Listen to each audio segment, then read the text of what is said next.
So what we need to bring to the table in love is to see, listen, empathy, compassion, change.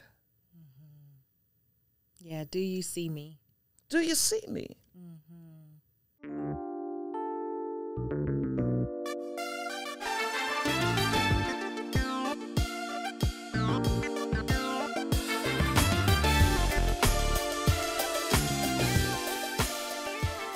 You're listening to the Redefining Wealth podcast with Patrice Washington. This is the space that you come to each and every week to learn more about what it means to chase purpose, not money. Now, this is not your normal personal finance show. Here's what you just stepped into. We are a community of purpose chasers from all over the world. And what we believe is that wealth is not just about money and material possessions. And we believe that because we know the original 12th century definition of wealth, which says it's about the condition of well-being and happiness. And that means in order to truly build wealth in the way that you desire, you're going to have to do some work to be well in all the other parts of your life. And I'm here to help you clear the clutter in those first 5 pillars so that you can truly enjoy the wealth that you say you desire and deserve. So if you don't know which pillar you need to begin with, I want to invite you to go to patricewashington.com, take the quick 2-minute quiz, and it'll share more with you about the 6 pillars of wealth and which pillar you may need to start with in this season of your life. But today, we're talking about the people pillar. And the people pillar is about creating relationships that matter. And I know you guys are like, is Patrice just turning into, a dating junkie, a relationship and love junkie? Listen, relationships have always mattered. And in this season, I'm always thinking about how do I share with you what I'm learning, what I'm processing for myself, how I am growing, because I do understand that who I end up in relationship with romantically, it's going to impact my finances. Ladies, y'all already know, right? It will end up impacting my finances. And this time, I want to make sure that I do it right. So we're all going to do it right together. So I can't wait to introduce you to our guests. But first, here is the affirmation of the week. You got to speak positivity into your life, into your day.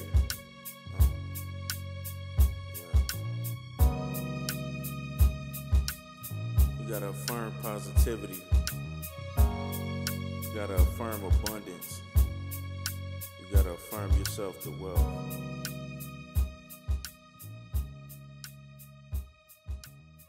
This week's affirmation is, I lead a people-driven life. I acknowledge that success comes from not just understanding my purpose here on earth, but being able to share it freely with others. Every person in my life has been placed here for a purpose. Not one person is here by accident or happenstance. I value relationships, good or bad, and I've learned something from each one of them. Because my net worth is determined by my network, I monitor my relationships with precision. Time with those that drain me is minimized immediately, but those that add energy receive my undivided attention when we're in each other's presence. So declare with me today, I lead a people-driven life.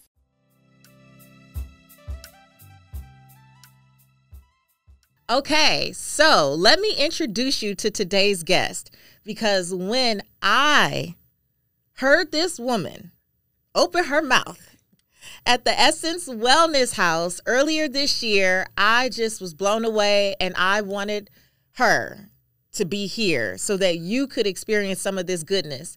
And then I saw a few clips of her on social media, and I said, oh, she like controversy. This is my kind of girl. So here is Love McPherson. She is a passionate author, captivating speaker, and engaging media personality on a mission to impact generations and heal relationships by teaching individuals how to love better. In a world where failing marriages and toxic relationships have become the societal norm, relationship expert Love McPherson is the voice of hope, speaking to both national and international audiences through her company, Love Infinity, Inc.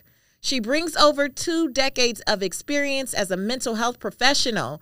And get this, She been married to her man for 40 years. Okay. So I think we have a lot to learn here today. Without further ado, here is Love McPherson. Oh, hug. But don't touch that mic. See? It's so exciting to be here on this podcast. And I love what you're doing. I love the fact that you are tying in the money with the love, because they go coincide. Because you know what? Even the Bible says where your treasure is, you know, your heart gonna be also. So we got to know that this thing is interrelated. It's interrelated. Now, first of all, you bring me so much joy. Just your energy. We've only met once in person. And when you came in and I saw you, did I not run to you? You did. And I ran to you. I was just attracted. I just think that this is just something we were supposed to do. A divine appointment. I do. I'm so grateful for Tiffany, your daughter, for making sure that we connected and kept this going.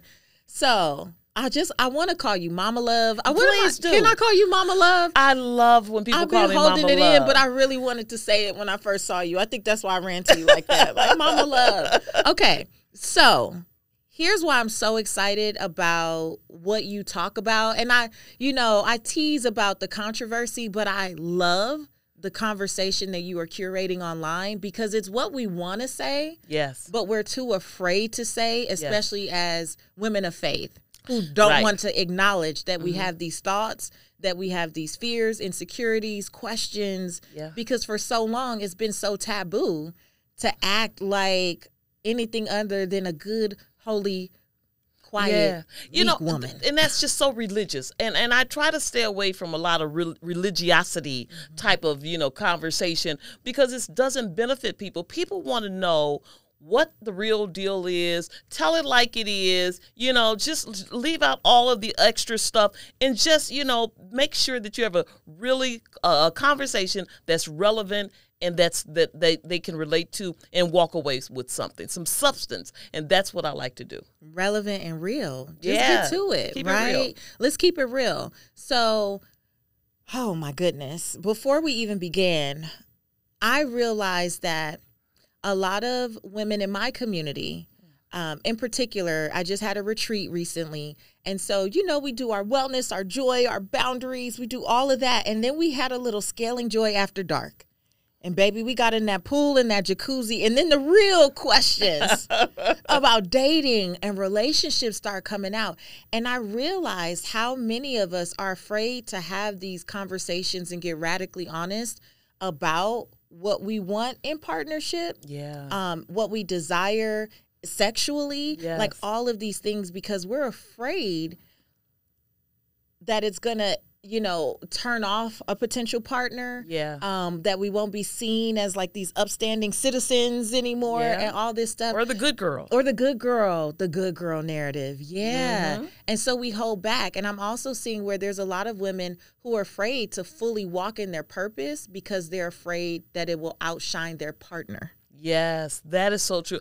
I think that you're talking about two different subjects, but both are so essential. One is that, do we have to shrink in order to be accepted? The second one is, can we be free sexually to talk about our desires and still be considered good and not a hoe, or, that kind of stuff like that. We're not out thotting and bopping, but we have certain things that we desire, right? Yeah. And so what I'm saying to you is this. What we have to first come to the conclusion of is we are not in our mother's generation. We are not in our grandmother's generation. There's more information. There's more knowledge. And we cannot put that knowledge back into the toothpaste tube. We need to operate in what we know and begin to have relationships surrounding around what we know. And our needs are more expressed, whether they're our emotional needs, our sexual needs, our financial needs. Now that we are more aware and able to get them and demand them or request them and offer them, all of the above. Now that we're in that space, let's find our new normals in relationship, how to operate it in a non-toxic way, in a healthy way with someone who can have shared values. Ooh, that's so good.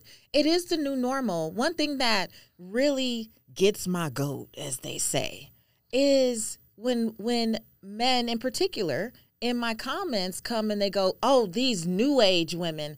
And I'm like, we're living in a new age. Yes. You want me to behave like a woman did 50 years ago? Yeah. I have different rights.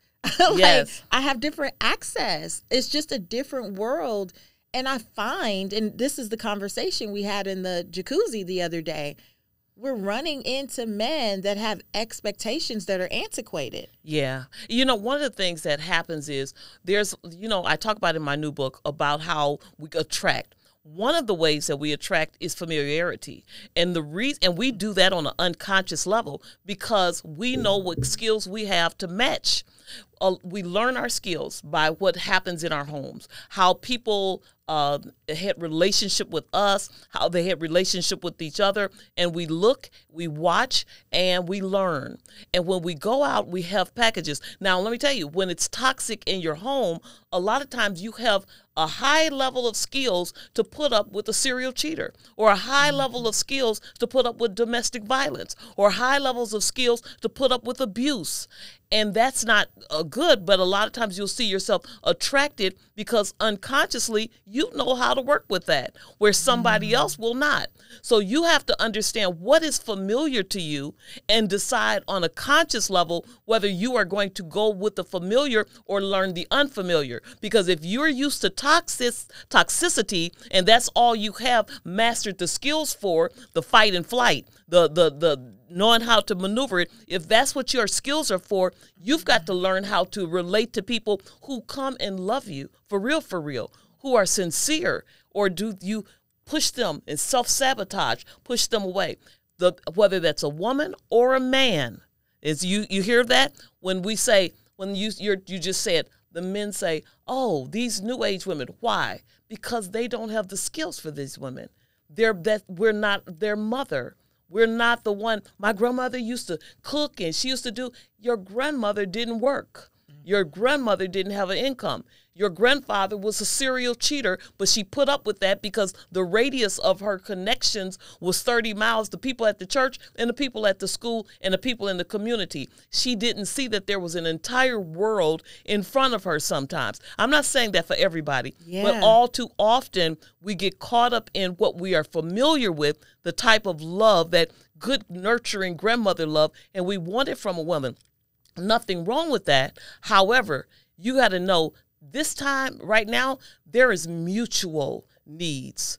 And everybody's got to come to the table understanding the mutual needs, emotional, spiritual, financial. We all have to take those things into consideration and not just walk in with me, my, this is the way it is. Yeah, so good. I literally shared something like this recently on Instagram. And one of the things that I said was women are awakening to the options that they have. And so we don't just want men who can provide a paycheck. Yes. So you pay the mortgage, but now I have to walk on eggshells because you want to be mad all the time. And I'm not saying this was my experience. I'm just saying, because everything I say, people are like, ooh, he was doing. Listen, you guys, I talk to women every day, all day. But just collectively, this idea that, you know, many of us grew up with the generations before, well, I bring home the bacon and then you need to do whatever. And I'm just saying, women are now saying, I want to feel emotionally safe. Yeah. I want to feel respected. I want to feel heard. I want to feel seen. It's not just you pay the bill, so I need to go along to get along. That's not enough. You know, and I believe strongly that men want the same thing. They want to feel respected too. They want to feel emotionally, you know, connected and seen. And this is the thing. They experienced it maybe from a female caregiver who made them feel some kind of emotional way, and they are stuck in the thought that that's the only way to receive it, a mothering type of energy. And what needs to happen is we do need to see, what does it feel like being a man out there and typecast, not only out in the streets where people are clutching their purses when you walk past, or on your job when you're not promoted, and watching the black women maybe even be promoted before you.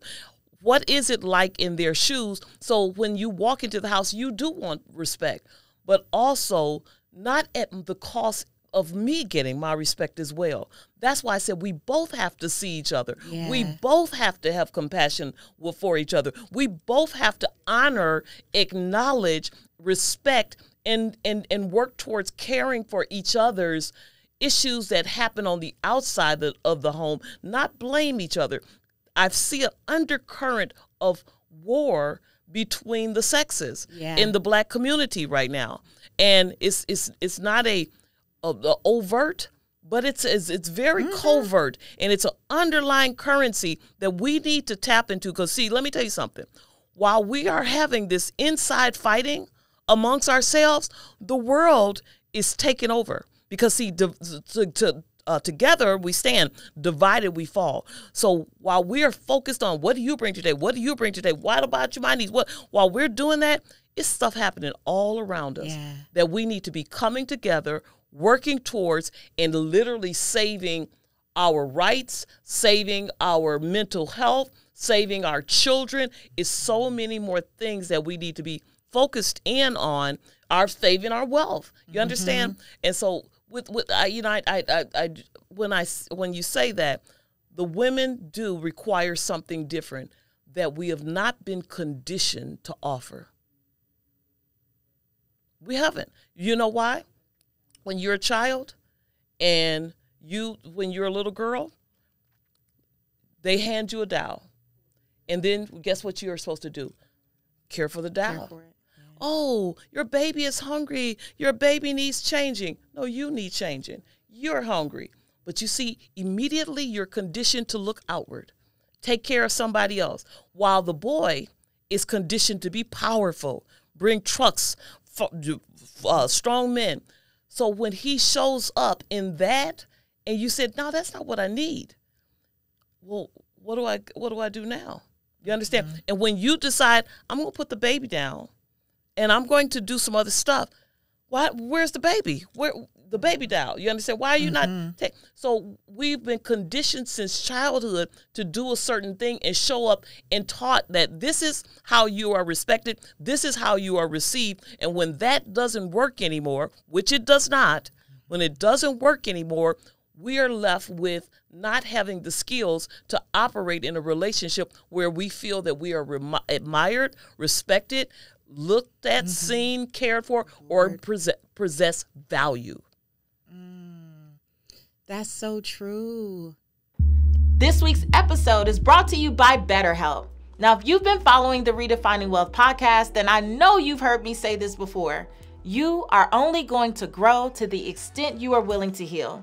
Well, my healing really didn't come until I decided to go to therapy and start asking for help. Therapy has given me the tools that I needed to find more harmony in life so that I could, yes, keep supporting other people, but not by leaving myself out. It's allowed me to deal with a lot of my childhood trauma, transition through these different seasons of life with just ease and grace and a bit more peace, and even connect with my family and friends on a much deeper and more personal level. If you've ever considered starting therapy, and I hope that you have, I want to encourage you to give BetterHelp a try. Find more balance with BetterHelp. You can visit betterhelp.com/RW to get 10% off your first month. That's BetterHelp, HELP.com/RW. You know, I get interviewed a lot. And so most recently, people have interviewed me about relationships and what I desire and all these things. And it never fails where, you know, there's men who say, well, we want that too. And I'm like, well, that's a given. I can only speak. They ask me, so I answer. But in my mind, of course, that's something that I would reciprocate with my partner. That is what I reciprocate in relationships. I'm not asking for anything that I'm not willing to give. Absolutely. But I have heard from men how selfish we can be as women. I've heard from men, and I'm like, is this game right? But it's not from men who even have a romantic interest in me, just as I've made more friends with men. They're like, tell me these stories about how objectified they feel by women. Like as soon as they talk to a woman, how they feel sized up. Like if he can't do this or I don't even want to be nice. I'm like, no, but I've heard it over and over again. It's the truth. It really is the truth. And I think that it's damaging to the self-esteem, it's damaging to the ego, it's damaging to who men are at their core. You understand? But this is the thing. It's really about love, because love gives. And what we have decided is that we want to see how much love can take. And when we start going into love taking and how much you can give me instead of how much I can give, because see, giving is not just money. Giving is giving what you just said so wonderfully, which was listen with compassion. Like men are saying, hey, I feel sized up, objectified. Well, guess what? We know how that feels. It's been happening to us since the beginning of time. You're just getting that. Now you are seeing what it feels like to feel like a piece of an object rather than a person. You see me as a thing rather than me. And so as you're getting to know that, you become angry with the people that are doing it. Well, guess what? That's why you run into an angry woman who has had that done to her. And she's wondering, am I going to be an object today, or do you see me? So what we need to bring to the table in love is to see, listen, empathy, compassion, change. Yeah, do you see me? Do you see me? That's so good. It gave me chills as soon as you said it. But see, guess what? You know and I know trauma distorts how we see. So if we're looking through the glasses of trauma, guess what? We won't see that person. First of all, they will come into as the enemy, so you're suspicious. Anything that they say, it has to filter through your own interpretation that trauma will distort. And so once they are talking, whether it's a male talking or a female talking, we hear what we want to hear. We don't necessarily hear what they're saying. We hear what we want to hear, or we hear what we have the ability to hear, because trauma will distort it once again. So when you say, do you see me? Can you be whole? Can you work on your health? Can you work on your inner health so that you can see me? Your mental health, can you work on it so that you can see clearly that my heart is for you, that I'm not here to harm you. I'm not here to even run game on you. I understand somebody else ran game on you. I understand somebody else objectified you. But I want to see you and hear you. Can you believe that? But let me tell you something. Sometimes it doesn't just go as deep as the last relationship. It goes all the way to childhood. And when it goes all the way to the childhood where you were not seen, you were the parentified child who was parenting a parent or parenting a dad or taking care of siblings, where I'm not seen. I am just here to give service to everybody else. Once you're in that spot, you forget about you, but you feel it. So when somebody else comes in and does that to you, you feel it. You don't know how to voice it. But really, they are only doing what you do all the time to your own self. I know I grew up very quiet. And not because I'm quiet, because at school I would get in trouble for talks too much. I'm sure that does not surprise you at all, right? But at home, my grandmother liked it to be quiet. So and she was also very stern. So there's no even appearance of talking back. I remember getting slapped in my face so hard because she thought I mumbled, and I don't think I actually mumbled. I might have cleared my throat and it sounded like a mumble. And I used to do things like, play with the dolls, had all the Barbies, or color, or write, or read, but anything that was quiet, because I couldn't go outside. I didn't live in a good neighborhood. And that being quiet, even when something was not right, even when I felt like things weren't right, I see how that carried over throughout my life, where even though I've always been a person with a strong voice naturally, I didn't have the strength to always use my voice. So in relationships, I would know something was not right, and I would be quiet.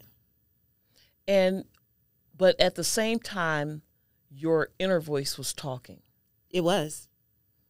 And so you have to live with your inner voice talking while your mouth is silent and mute. Because somebody said, we don't want to hear what's on the inside of you. Did you ever stop listening to what was on the inside of you? I think there was a period when I did. I think it became not easier, because it was never easy to be in a space where I knew I was betraying myself. So I don't think it was easy. I think I learned to romanticize and spiritualize it. I learned to romanticize. It's not that bad. As long as I keep praying, stay in my prayer closet, stay on my knees, as long as I'm fasting, I'm going to church, I'm tithing, I'm doing all the things, surely things will turn around without me having to open my mouth and quote unquote nag. Because when I tried that, I felt silenced. When it comes to redefining wealth, it's important to create relationships that matter. The best relationship to start with is the one that you have with your money. Our partner this week is Chime, and Chime is on a mission to make financial peace of mind a reality for everyone. They're doing this by changing the way people feel about banking, and their business is built on the principle of protecting their members. When you sign up for Chime and link a qualifying direct deposit, you'll get access to benefits like getting paid up to 2 days early and fee-free overdraft up to $200. Plus, with Chime, there are no monthly fees, no minimum balance, and no deposit required to become a member. What does your relationship with money look like? Make managing money easy with Chime and sign up for a Chime checking account today to link your paycheck. It only takes 2 minutes and doesn't affect your credit score. Get started at chime.com/RW. That's chime.com/RW. Special thanks to Chime for supporting the show. Chime is a financial technology company, not a bank. Banking services and debit card provided by the Bancorp Bank North America or Stride Bank North America, member of the FDIC. Early access to direct deposit funds depends on payer. SpotMe eligibility requirements and overdraft limits apply. See chime.com/spotme. Let me ask you something. As far as your grandmother is concerned, what made her need the silence? Because there's something in her background that created her need for the silence. What made my grandmother need silence?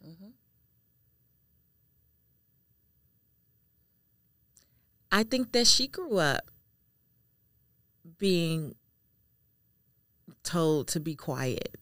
I really do. I didn't really get to know my great-grandmother until I was high school-ish. She came from Belize, and I saw her interactions with my grandmother for the first time really close up. When I used to go back and forth to Belize, I knew she was a mess, but, you know, people just laughed about it and talked about it roundabout. But it wasn't until I saw their interactions and I was about maybe 15, 16, I was like, this is a little unhealthy. And I think I recall my great-grandmother even saying to my grandmother to shut up. And she would use that type of language all the time. And probably by the time I went to college, I had a different level of compassion for my grandmother, because I started to think about, man, like if your mom speaks to you, like my mom is hard to go. My mom has never talked to me out the side of her neck or anything like that. But watching their dynamic, I had more compassion for my grandmother. I think that was an example to me of hurt people hurt people. And I think she was used to being silenced. And then either she would, I think she would silence anyone that she could, like, to have the control. Like there was maybe a control thing there. Like, you're not going to talk to them like that, but because you can do it with me, you do it with me. Wow. You know, one of the things that we have to see is, and I ask you that question, what made her, because a lot of times this is passed down through generations, as you know, and we don't know why, but we have to stop and pay attention to why that happened. Now, let me tell you something. Your grandmother probably had a lot to say. She probably had a voice and some wisdom. Oh, she used to throw it around now. She threw her voice around, but she used it a lot to silence people that could be silenced. And it sounds like your great-grandmother did the same thing. Absolutely.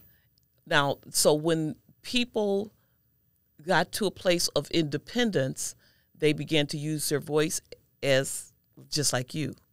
And now that your voice can carry through airwaves and through millions of people, you also, once again, use your voice. Now, here's the thing. Make sure that as you use your voice, you don't apologize for talking about relationships.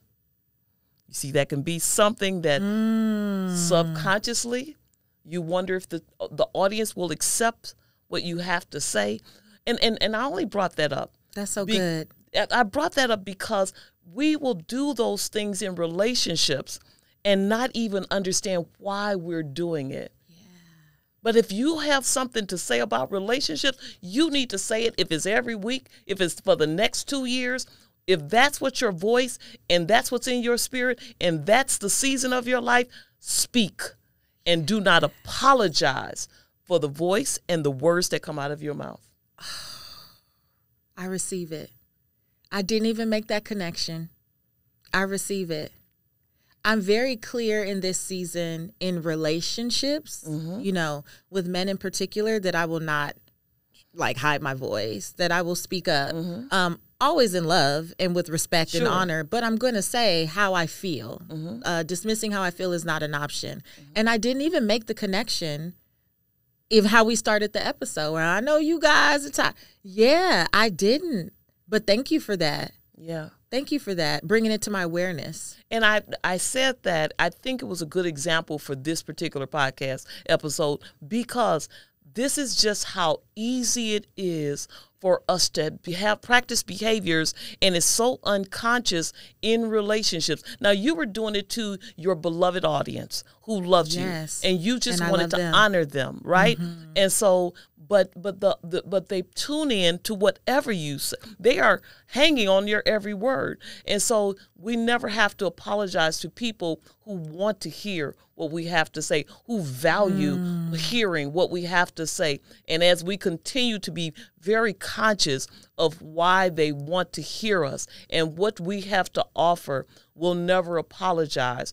And even when things go viral, even with, like, you know, stuff I say, I don't apologize because I know I have things in me that I will not even release until it's the season to release it because I don't think people can accept it. But when I do, I meant that thing. Whatever it takes. You understand? Whatever it takes. Yeah. It is what it is. And I'm not going to hold back. And right now, my voice is saying, Black women, Black men, we need to come together. We need to get it together because we are fighting. And while we are fighting, we're going to look around as we get up off this battle, and we're going to look around and we're going to see everything taken from us. We are going to see ourselves in a position where we were never before, or we were, but we're back again. We've got to come together and fight for ourselves, for our families, for our finances, for our jobs, for our careers. We've got to fight this thing together. We got to fight for love. We've got to fight for marriage. We've got to fight for relationships. We're fighting for the wrong thing. There is a fight, but we're fighting for the wrong things. We've got to come together. Oh, yes. Okay. So you've had a lot of viral moments, actually, where you are not afraid to, you know, give voice to truth and what you believe and your convictions. There's a quote, something you said recently: stop expecting honesty from people who lie to themselves. People cannot give you what they will not give to themselves. You know, I don't understand how we walk all the way up an aisle in our beautiful white dresses and expect to get people to, and expect to have vows, lifetime vows from liars. People who are not honest with themselves, people who are not honest with you. You know they're liars. You know that they don't even know how to tell the truth to themselves or to you. And we will stand there and look them in the face, and they will look us in the face and vow a lifetime of love, and they don't even have the skills to love us. And they've proven it by the time we get up that aisle. We need to stop and say, you know what? We need some more skills because, see, love is not our issue. I've said this 1,000 times. Love is not our issue. It's relationship. It's liking people. In 40 years, I have always loved my husband because that's a choice. I committed to my husband. That's been a choice. Have I always liked Anthony McPherson? Absolutely not. I have not always liked him every day, and he is an amazing guy. He is a good father, a good husband. I mean, he really takes good care of me, but he probably doesn't like me either. I'm sure he doesn't. And so, but we love each other, and then we grow back in like for each other. Because what don't we like? I don't like how you said that. I don't like how you treated me that day. I don't like what you forgot to do. I don't like how you dismissed your behavior or minimize it. So, and he will feel the same thing about, I don't like how you talk to me. I don't like how you didn't listen. So we don't like each other at times. And then we come together and we listen, show compassion so that we can grow back in like for each other. But the love never stops. But see, people will love you all the way to divorce court. Why? Because they don't know how to relate to you. Relationship is relating. If they don't know how to relate to you, then they won't stay with you. Because if your traumas, if the way that you've been conditioned to do things, the way that you speak, it may be normalized for you, but it may be foreign for them, and they just don't know how to do it. Even the good stuff, like I mentioned before, you're loving them, you're faithful, you're dedicated, but they're expecting somebody's going to leave them because they've never silenced their inner voice that says that they are not enough, that their abandonment that says they're going to leave you one day. They've not silenced it. So when you come and you're faithful to them, whether you're male or female, they can push back, run, hide, limit test you to try to push that out of you. All of those different things. Why? It's uncomfortable. And so then petty things like, I didn't like his shoes. I don't think there was chemistry. No, there wasn't familiarity. That's what there wasn't. That was not about chemistry. That was familiarity. You were not familiar with a healthy relationship. You don't have the skills for a healthy relationship, and therefore you're running from it. What you have to do is acquire those skills to learn how to communicate effectively, resolve conflict. So do you refine those skills individually, like on your own, or is that something that people do while they're dating? I love that. Now I'm going to mention my book again. I just came out with the 5 stages of dating. And one of the things that part of the 5 stages of dating, so there is the attraction stage. That's just basically before you get on that first date and at that first date. So after the first date, you decide like either I don't want to see you ever again in my life, or we're not exclusive, but I don't mind. I would like to see you again. So now you're dating non-exclusively. That's stage 2. Stage 3 is we're dating exclusively. The stage 4 is we're engaged. Stage 5 is we're married, because you keep dating once you get married. Now, what happens is this. In my book, I have a workbook that also gives all of the ways to tailor a personal love manual for your mate. There are some general things that you should know about communication. How to speak with respect, and you should understand some basic things. There's some basic things for conflict, but then there are some things that you need to know about your mate specifically, that you will say, you know what, I want to make sure that because Patrice was once conditioned to silence, that when I do want to know certain things about her, that I might give her a little extra time just in case she defaults back to that for a second. I know that usually if she says, I'm okay, nothing, just sitting there listening, maybe she did have something she wanted to say. And maybe I left too soon. Maybe I didn't open the door and make her feel safe enough to come in and give what she needed. That's tailor-making manual of the past hurts, past pains, and knowing your love language, your apology language, your sex language, all of those things, knowing who you are, studying you. And that happens especially in stage 4 during the engagement, but it absolutely begins before that. In that non-exclusive period, Do you suggest you date multiple people? Absolutely. You are not in an exclusive relationship. Do not allow somebody to plant you in stage 3, which is exclusivity, and they continue in stage 2. Okay? Because that's what they'll try.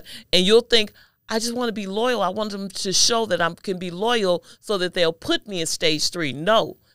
Keep your options open. Keep dating. Let them know there's a good chance that if you don't go to stage 3 in time, somebody else will already plant me there. And if I see you tomorrow on social media on a date and somebody posts you, I have nothing to say. You know why? Because I'm not in an exclusive relationship with you. Now, I would not suggest that you sit there and allow somebody to keep you in a stage 2 for over a year. It's usually a 3-month period before somebody knows that they're going to go exclusive with you. But to sit there and I don't know if I'm ready. Let me tell you something. If you don't know me by now, you'll never, ever, ever know me. You understand? Right. So what we waiting on? What do you need to see in order to be exclusive with me? First of all, we already determined at stage 1 that we're going in the same direction. Because if some people say, I don't want marriage, fine. I don't either. Good. You don't have to choose that. You don't have to go to stage 5. I don't want stage 4. Fine. But if we both agreed we are going to stage 5 and this is what we're going, then we need to be on that trail. And so I offer many questions, at least 50 questions in every stage that you should be asking your mate when you are in each stage, so that you will understand where you are. You should always know where you are. It should not be an ambiguous situation where you don't even know the status of your relationship. Let me ask you a question. Have you ever felt that deep yearning inside? It's like a whisper in your soul telling you that there is more to how you are living today. There's more than just climbing the corporate ladder and being content. There's more than how we've been taught to pursue wealth and financial success. There's more than just the good title and the house and the cars. There's more. I believe that there's a world of infinite possibilities waiting for you. And I want to invite you to join me in Atlanta, Georgia from October 6th through 8th for Redefining Wealth Live, where our theme is Meant for More. This 3-day experience is intended to help you get off autopilot, discover your deepest desires, and authentically manifest your dreams. I'm talking about transformational teachings, transformational connections, and transformational experiences that will help you create greater harmony, peace, and joy as you pursue professional pursuits, but do it with your desires in mind. This inaugural event is themed Meant for More because I truly believe that you were born on purpose, with purpose, for purpose. Do not let fear or doubt hold you back from getting in this room, even if you have to come alone. Secure your seat at Redefining Wealth Live by visiting redefiningwealthlive.com. That's redefiningwealthlive.com. You, purpose chaser, are meant for more, and I can't wait to guide you on this remarkable journey of true internal and external transformation. I'll see you in Atlanta. But Mama Love, what happens when people say, but I met him at church? He's a good man at church, so if he says we jump into stage 3. You know, let me tell you something. And I was been in church since I was in my mother's womb, okay? I am so troubled sometimes by naive church girls, because if I was a narcissist, there is a buffet of empaths sitting right there in the church, because we will look beyond your faults and see your needs. And we will sit there and cater. We will not have a healthy outlook. We will try to plant scriptures that don't apply to people that are abusing us and using us. We still have to be aware. The Bible is not even naive. It tells you that there are wolves in sheep's clothing. My mother, when I was growing up and I was dating, my mother this is what she would do. When you bring somebody home, she'll say, oh, that was a wolf. She would tell, that was a wolf. And she says, I can see it. She said, they have a little fur covering up their little claws. She says, but I can see it. And she would be right. There was one relationship. She said, that man moves around like he was married before. And I said, Mother, no way. That absolutely not. And so I got on the phone later with him. I said, you know what my mother said? She said that she thought, now we had been dating for about 8 months. She said that she thought that you had been married before because you act like you were like a married man. And he said, I had been meaning to talk to you about. There was never a moment in 8 months, sir? I almost passed out. And so you understand what I'm saying? But when my husband of 40 years, she said, that's a goodly young man. I love it. And so, yes, church girls, be aware of the wolves in sheep clothing. They're not just pastors. They're not just prophets. Some of them are your dates. Some of them are singing in the choir. Some of them, a lot of them is the musicians. No, I'm just kidding. That's a joke. Not all of them. There's some good musicians in the church. There are some good musicians. We love y'all. So the other thing when it comes to church and the good girl thing, what I was sharing earlier is that I find with my clients and women in my community, they are afraid to talk about sex and to talk about pleasure and just to talk about their fantasies, desires. And I know some of your clips are viral because you just go in. I do. And, you know, when I work with my clients, I absolutely, when I talk to them about sex, they're like, this is like, I've learned more today than I've learned so many in years, and they may have been together. And this is what I tell them. First of all, and I know you have an adult audience, so I don't have any problem talking about this. One of the things that we have to realize is that sex has been treated so wrong and misguided when it comes to how the movies and things portray it. Because really, in a marriage, in a committed relationship, and when you're loving somebody, you know what sex is? It is a time of sowing and reaping.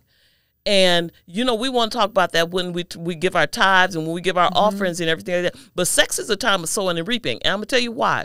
Because if I study, I should know every erogenous zone of my husband. I should know everything that brings him pleasure. There's like 13 of them in some people. And one of them is like your feet and things. Well, mine is not. So don't touch my feet because I'll kick you because I'm too ticklish, right? So therefore, don't go to the normal, learn. So I'll tell them there should be a time of sex where you are just, it's educational. So you're touching that person's body and they're giving you like, oh, a little softer. Yes, right there. You understand different body parts of the woman. You understand the body parts of the man, your man, not just men in general. You learn what they learn. And then this is what happens. When you come together, you are there and you have to have trust. So trust is this. I am here to bring you pleasure. 100% pleasure. I am here for you. But I have to trust that you're going to do that for me.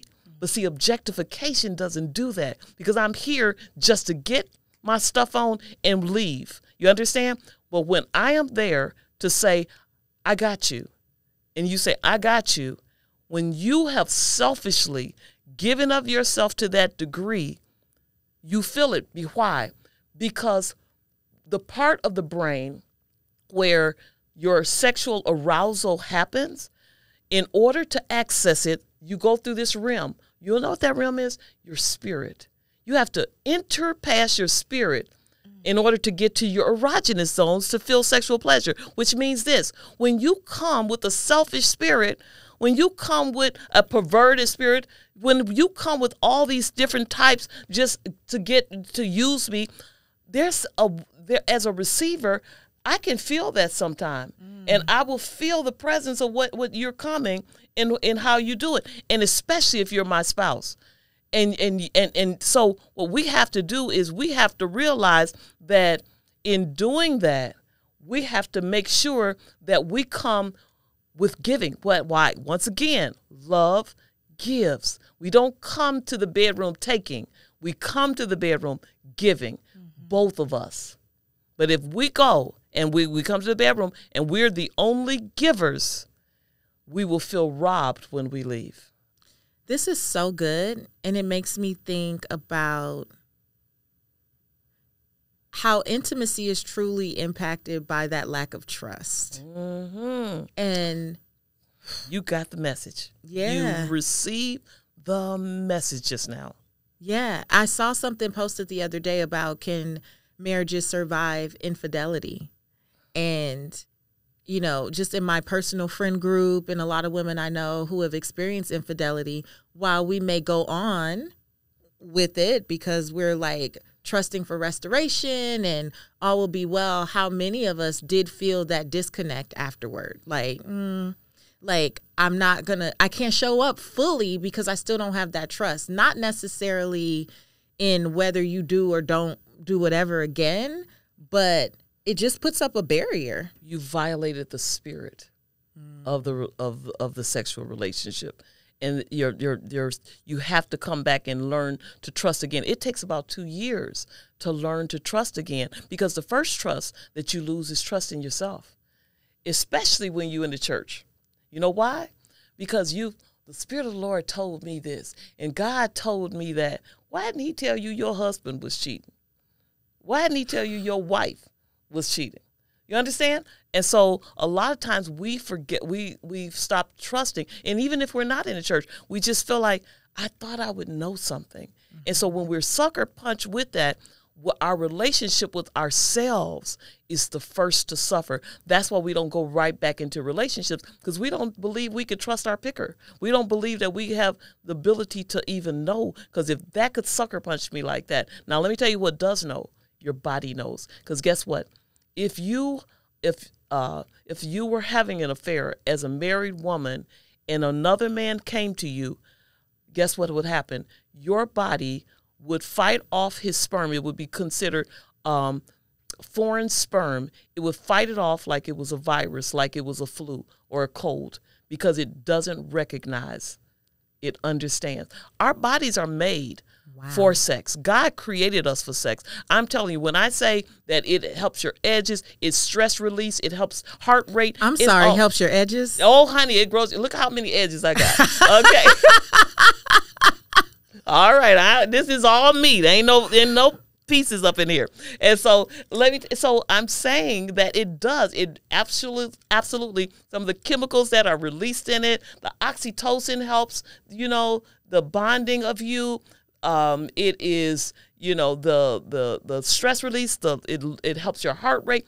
There are so many benefits in sexual encounters. And a lot of times we bring it as taboo. And then the horror of it is this. The truth of the matter is, and I hate to say this, but it's true. Mm-hmm. My biggest problem sexually happens from people conditioned in churches where they were trying to keep the young people from having sex, so they labeled it as wicked and evil, mm-hmm. and all of these things. Now, I'm not saying there's some issues that because of the bonding that happens in sex that there can be problems. What I'm saying is, by the time they drilled how evil it is, how terrible it is, and everything, that night or on a long-term basis, to reprogram your mind that I'm not doing something evil, yes, is a whole different thing. You understand? Mm-hmm. And so pretty soon, like, your body is saying one thing and your mind is saying, and then even if it is pleasurable, you're like, I probably shouldn't be receiving too much pleasure. I probably can't yell too much. I can't do, you understand? You're so closed off. There's an inner war. It's off. You have to literally reprogram yourself. And a lot of times, by the time you mess up and the person doesn't trust you again, they don't even want to be with you sexually. So they don't go through the process of healing the messages that have stopped them and programmed them to resist sex, see it as dirty, see it as evil. They haven't stopped to even do it. They will all get look at it all as, it's because you don't do this, you don't do that. And then there's the spirit of rejection that sits in a relationship. So the man feels rejected or the woman feels rejected. They feel like you don't want them. And it's so much more than just that. Yeah. And the church does us a disadvantage not to have these open discussions. Yeah, absolutely. It muddies the messages, which impacts that relating. Absolutely. Right? Because if I feel that, first of all, if I've been conditioned that I need to be a good girl and that sex is evil. Yes. And that pleasure is not my portion. Yes. And then all of a sudden he finds me. Yes. He findeth the wife. And then he expects me to be on chandeliers and swinging from things, and I've been taught to be reserved. Absolutely. And quiet, and maybe to even look like I'm not enjoying it. And I look sterile and stale and all of this, and he wants excitement. Now he's confused. Like, because Shanae La, she was just swinging from the chandeliers, right? She was like, woo! She was making all the noises and everything, so he's used to that. So now he's insecure, like, am I not? You understand? And so I'm just saying, we need to rethink this. This is why I wanted to have this conversation, though. I just think that these are the secret conversations of the good girls, right? That they feel like they can only have with that one friend. Yeah. If they have one friend, or they wait until they're in what feels like a safe space, like the jacuzzi at a retreat, to go, you know what, I'm going to let my hair down and just ask and say, this is what I've been thinking of. But it's so important to we have to have these conversations, because I recognize how much this impacted my own marriage and my own life. And I see it. I just see it in the conversations that I have with girlfriends and clients. And if we don't bring it to the forefront, it doesn't change. And it continues that divide. Absolutely. That we keep talking about. And I just want us to be able to be radically honest about what we desire. What we desire. Those words right there. Be radically honest about what we desire and not feel like we're going to be labeled, be looked down upon, rejected. Go to hell. Go to hell. Yes, absolutely. Because think about this. If God designed sex with all these benefits, even the bonding chemicals of the oxytocin and things that happen as a result of it, and it's a refreshing of the covenant. Now, he tells us not to avoid his time of intimacy, which is communion, okay? To make sure we do that. That's a time of intimacy. And you think about and remember his goodness and his benefits and his promises. That's what you're doing during communion. And make sure you acknowledge that. Our time of communion as a couple is when we remember the goodness and we bestow love and pleasure on that person as gratitude and ministering to them in sexual pleasure. God literally created that as a time to bond couples in unprecedented ways. So, of course, Satan is going to try to silence that. And pervert it. And change the narrative and make you feel like, oh, what you got to do is you got to want it all the time. Let me tell you something. Who always wants to be sacrificial? We acknowledge we don't always want to give in an offering, but the sacrifice of praise, the sacrifice of giving, the sacrifice, we honor the sacrifice except for when it comes to sex. Wow.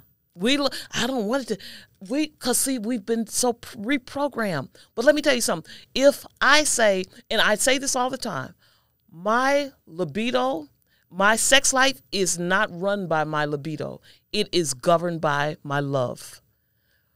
Because at menopause, let me tell you something, it's almost non-existent. So what happens is, and then after childbirth, at different times of stress. Different seasons. But if I realize that my husband is made with a different cloth, because the testosterone that runs through him is twice as much as what's running through my system. And that it's kind of like when I was nursing my children. And a lot of mothers who will understand this concept.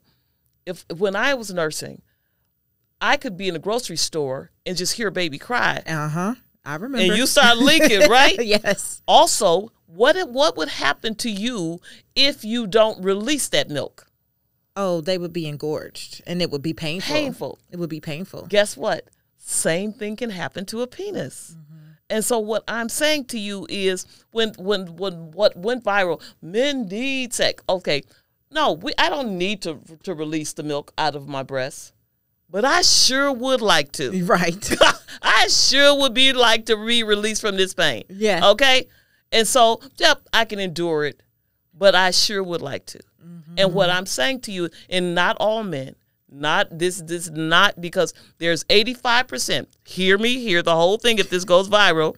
85% of men have a higher libido than their mate. Okay?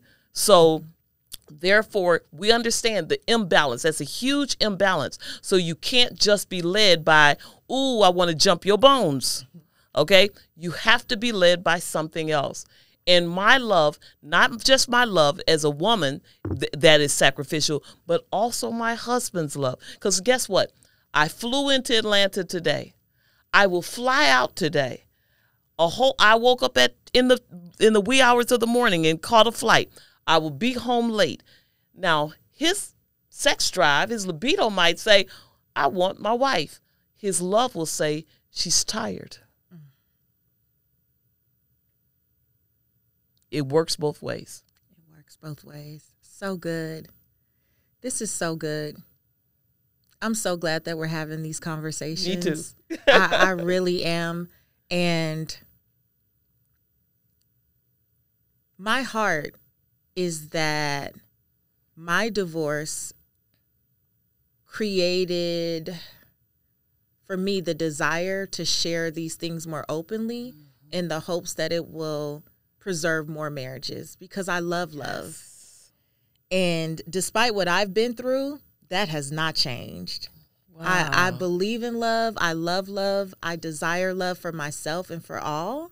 And I really want this platform to normalize these types of conversations so that we can ultimately just win. Yeah. So that we can win. And also, I don't want to break up, your finances. And I really want to help preserve your net worth. I really do. I see what it does. Yes. And I see that you can have people who do love each other but do not relate, and how much that can destroy. Absolutely. Destroy a dream. And distract your dream. And distract the dream. Distracted where you're not as productive. Yeah. You're going into a burnout. Why? Because you have high rates of stress at home and at work. Your mind is divided because while you're trying to produce and be creative, you're still worried about the argument that you were just involved in, or the breakup that you're having, or how you've been treated,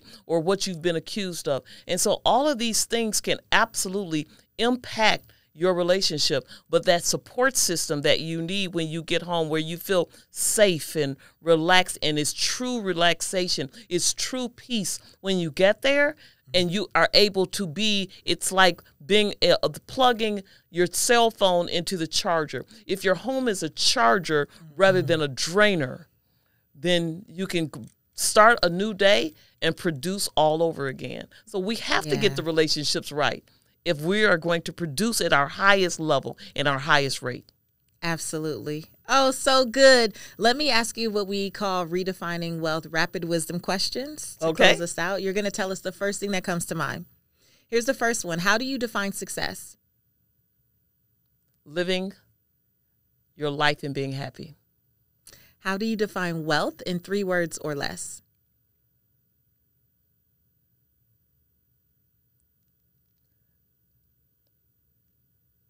Freedom to live. Love it. What's one book that has helped you redefine wealth for yourself? One book? Mm-hmm.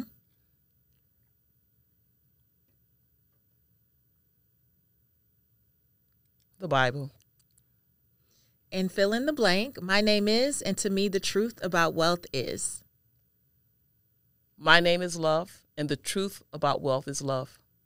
I love it. That doesn't work as well with my name, but I like it. I like it. Mama Love, thank you for being here. And, I want to thank you. And I also want to thank you for your voice. I want to thank you for giving your audience a voice, for deciding that you were going to heal enough to empower people to talk about the subjects that people have muted in this world, muted them from in their relationships, and muted their inner voice. I thank you for giving a platform for both the inner voice and the outer voice. I just want to thank you so much for being here. How do we stay in touch with you? You can go to my website, lovemcpherson.com. You can catch me on social media, which is love_McPherson on Instagram, Love McPherson on Facebook. Just Love McPherson everywhere. Love McPherson everywhere. And the book. Yes, I have a brand new book out. It says, What Are We? The 5 Stages of Dating. And so you want to get that and get the bundle, get the workbook too, so you can work through and learn your mate. Mama Love, I thought we weren't supposed to ask that question. What are we? I thought that was the dreaded question. Oh, no, that's the we're going to normalize asking, what are we? But we're going to ask it at the right time. You got to read the book to find out when to ask it. Well, I'll be reading the book. Make sure you grab a copy of What Are We by Love McPherson. I hope you enjoyed yourself today. I know that you got some gems, some nuggets of wisdom. I won't even say nuggets, way big bombs. just truth bombs that will set you free. And please share this with other women in particular in your life, because I want you to start to normalize having these types of conversation. Like Mama Love said, it's not just about the outer voice, but it's also acknowledging what's going on with that inner voice, and get you some trusted girlfriends that you can have these types of conversations with and just give voice to your truth. That's what it's all about. I love you guys so much. Make sure that you rate and review this episode and the podcast. It really helps us reach other purpose chasers from all over the world. You can find me on Instagram at Seek Wisdom PCW. Seek Wisdom PCW. Make sure you tag both Love and I on Instagram when you share snippets from this episode. Let her know that her time here was well spent. And that's it for me this week. Until next time, I want you to go live your life's purpose, find fulfillment, and earn more without ever chasing money. Talk to you later.